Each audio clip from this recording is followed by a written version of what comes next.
La lumière est donc venue de Kylian Mbappé, la star de l'équipe de France, seul buteur de cette rencontre cadenassée face au Paraguay. Victoire 1-0 donc des Bleus qui sont qualifiés pour les quarts de finale de la Coupe du Monde.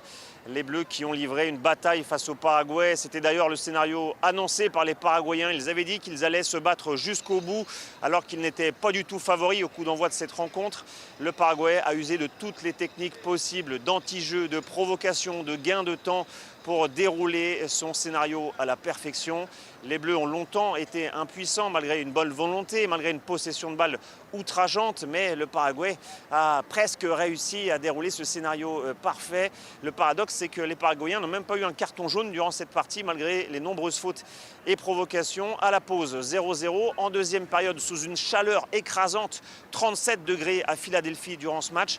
Les Bleus ont peiné à se procurer des occasions, mais il a suffi d'une incursion à la 70e minute décisive de Désiré Doué dans la surface de réparation. Il a été fauché, pénalty indiscutable. Et Kylian Mbappé n'a pas tremblé au moment de tirer et d'inscrire son 7e but dans cette Coupe du Monde. Il rejoint Lionel Messi en tête du classement des buteurs. La fin de rencontre a été tendue, parfois avec des tensions entre les joueurs, presque même des bagarres générales. Finalement, les Bleus ont réussi à garder leur nerf et à ne pas céder aux provocations des Paraguayens.